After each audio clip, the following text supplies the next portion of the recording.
Today, we travel to the world of Norse gods. These stories tell how the clever Loki changes the fate of Asgard again and again. In 5 tales, we will see how he helps to build the Wall of Asgard and gives life to Odin's strange horse.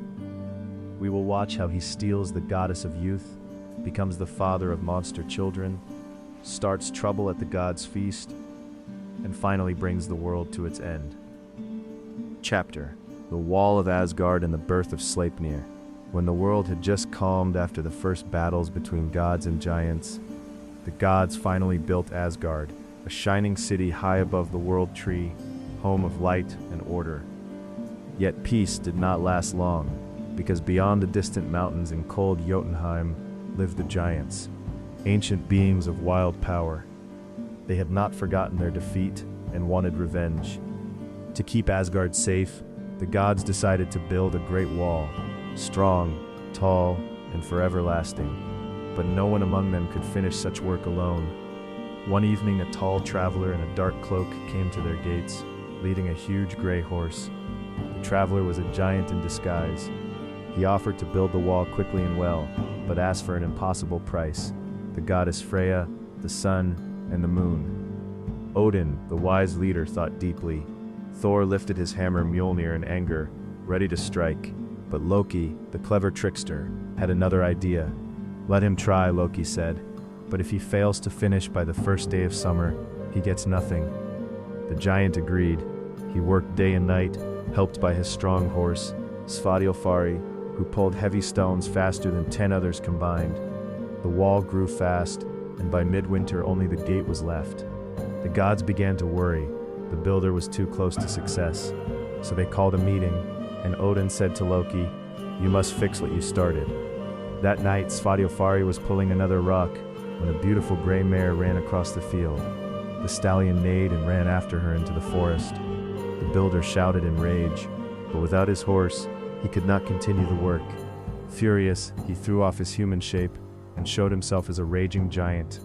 Thor stepped forward, raised Mjolnir, and struck him down with one blow. Sometime later, Loki returned, tired but smiling. Behind him trotted a gray foal with 8 legs. It was quick as the wind and light as thought. This was Sleipnir, the strange child born from Loki's trick.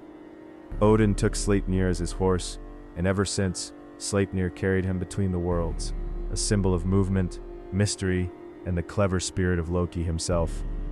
Chapter: The Abduction of Idunn. Asgard shone under the spring sun. The gods celebrated, drinking mead and enjoying peace. Each morning the goddess Idunn brought them golden apples that kept them young and strong. Without those apples, even gods would begin to age. One day Odin went beyond Asgard's borders with 2 companions, Honir, god of uncertain thoughts, and Loki, god of tricks and quick ideas. They walked through the wild lands until they grew hungry and roasted a bull. But as the meat cooked, a great shadow fell.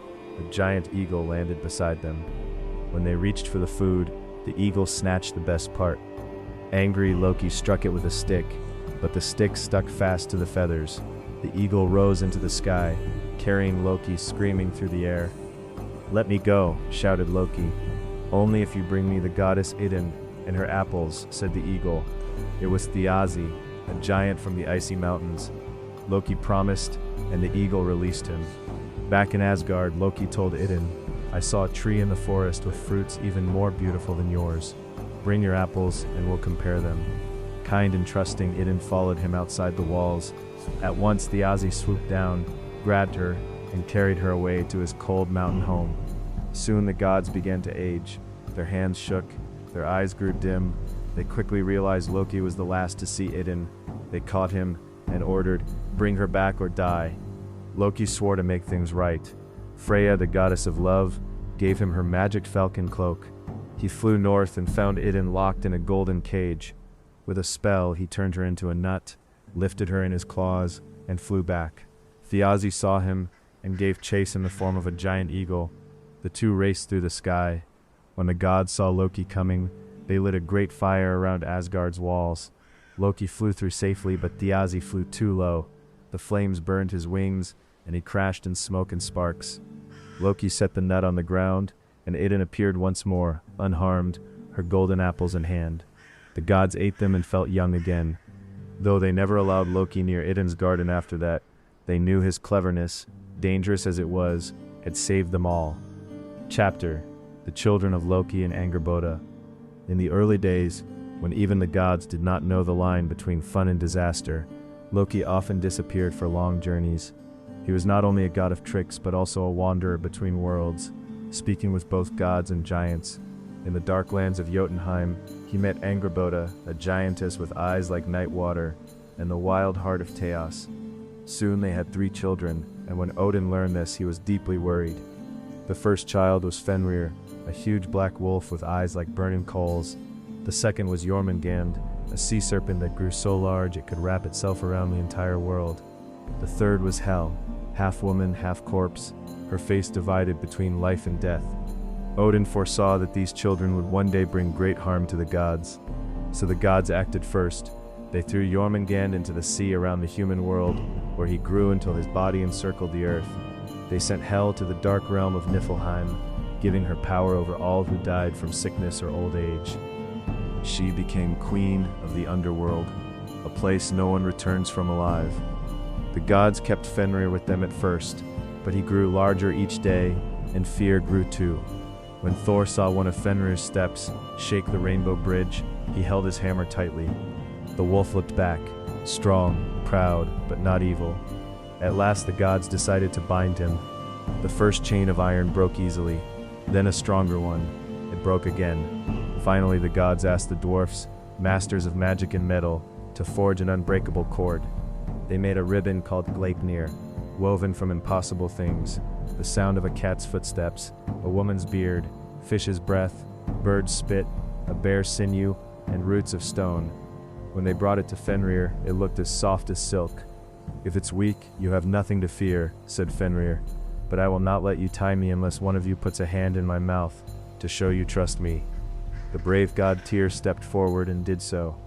When Fenrir saw the trick, that the gods would never free him, he bit off Tyr's hand, but the chain held, and the gods left him bound. Still, his breath shakes the earth. Jormungandr sleeps in the sea, Hel rules below, and Odin knows that one day, when Ragnarok, the world's end, comes, Loki's children will rise again to fight the gods in the final battle. Chapter: Lokasena, Loki's quarrel. Asgard was glowing after a great feast. The sea god Aegir had invited all the gods to his hall. Instead of torches, there was gold everywhere, and the light from the cups and dishes made the walls shine like the sea was glowing from inside. The gods and goddesses sat in rows, laughing, drinking mead, and praising their brave deeds. Only one god was not invited: Loki. His sharp words and wild behavior had made many of them angry before. But Loki hated being left out. He walked into the hall without an invitation, smiling in the quiet corners. In his hand he held a cup, and behind his smile burned anger and hurt. "Why am I, who once sat beside Odin and made songs with him, not worthy of this feast?" he asked, looking around the hall. The gods were silent, until Odin nodded and said, "Let him in, even if he brings a storm with him." Loki came closer, filled his cup with mead and raised it, but not to give a toast. His voice turned rough. "I did not come to drink to you," he said. "I came to speak the truth that you all hide." At first the gods laughed, but soon the hall became a storm of words, poison, and old secrets. Loki threw accusations like arrows. He reminded Odin how he had sacrificed and wandered, hanging on the world tree, while still calling himself the great ruler. He mocked Freya for her burning passion, and called her false and greedy. He blamed Freyr for giving away his magic sword to win a giantess, leaving the gods weaker for the last battle. He accused Sif, Thor's wife, of being unfaithful. He even insulted Thor, laughing at his rage that Loki said only hid his fear. "Without your hammer Mjolnir, you shake like a girl alone in the fog." With every word, the air grew heavy. No one dared to stand up because many felt that at least part of what Loki said might be true. Then Odin rose. "Loki, you have crossed the line," he said. The hall became quiet. Even Aegir did not move. Loki narrowed his eyes, which shone like oil catching fire. "Cross the line," he hissed. "You gods are the line. Your rule is an illusion. You are just as flawed as I am. The only difference is that I do not hide behind the title of God of Light." At that moment, Thor rushed into the hall, his hammer burning with anger. "Say one more word," he shouted, "and there will not be even dust left of you." Loki laughed. "Oh, Thor, you always solve problems with a strike. So strike if that is all you know. But remember this, a day will come when we will meet in another way. Your hammer will not save you then, and I will stand with those who bring the end." He threw his mead in the direction of the gods and walked out without looking back. The doors of Aegir's hall closed behind him like a sudden clap of thunder.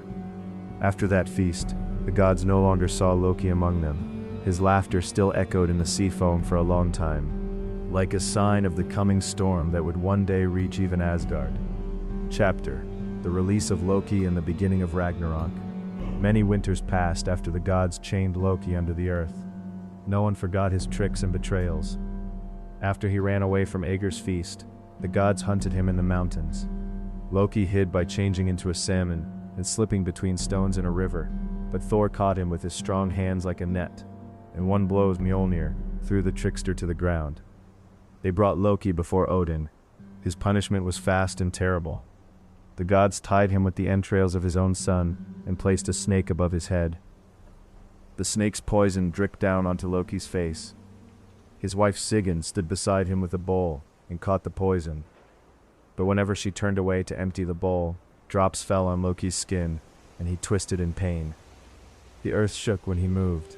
People later said that earthquakes came from Loki's suffering. In this way, for many ages, Loki lay under the ground, tortured but not broken. Time passed, and signs of the end began to appear. The sun hid longer than before, the moon grew darker, and the children of the great wolf Fenrir grew strong in the shadows. Then Loki's chains began to tremble. The magic bonds lost their power, and the ties finally broke. Loki cried out, a scream full of hate, pain, and sudden freedom. When Loki rose, his face burned with anger. He saw only one thing: the light that had rejected him and the gods who had turned his cleverness into a crime. As he walked, fire followed his steps. Behind him came an army of the dead and broken creatures, gathered from the edge of Hell's realm. On the ship Naglfar, built from the nails of the dead, Loki took his place as captain. A cold wind of death filled the sails, and the sea rose high. Jormungandr, the world serpent, moved in the water, rising from the deep. Fenrir broke his chains. His mouth was so wide it could swallow the sky. Hel came from her dark hall with an army of shadows, all those who had never known rest. So Ragnarok began, the final battle of the world. Fire giants led by Surt marched from the south, burning the sky. The rainbow bridge Bifrost cracked under their steps. Loki led his followers without shouting, only smiling, a calm smile that held centuries of pain. He was not only seeking revenge, he had become the force of balance, the one who brings the end that was always promised. The gods stood in front of Asgard's walls, ready to fight. Odin looked into the distance and saw who walked at the head of Hel's army. He understood this was not only Loki, child of chaos, but also the shadow of Odin's own choices, the result of his first lies, first plans, and first broken oaths. On the plain of Vigrid, the last battlefield, gods and monsters met face to face. Odin faced the wolf and the serpent of fate. Loki found his own enemy, Heimdall, the guardian of the gods and the god of light. Their eyes met, two opposite beings forever linked. They attacked each other, and their fight was like the bursting of a sun. Lightning flashed, waves rose, and when the dust finally fell, both lay dead, Heimdall and Loki, each killed by the other. So the prophecy was fulfilled. The world sank, fire swallowed the sky, and even the gods did not survive their own ending. But Loki's final words remained, as if he knew that even destruction is not forever. What falls will one day rise again, not with me, but from the same fire. When the sea became calm and new grass pushed through the ashes, the echo of his laughter could still be heard in the wind, a reminder that chaos never truly dies. It only waits for its time.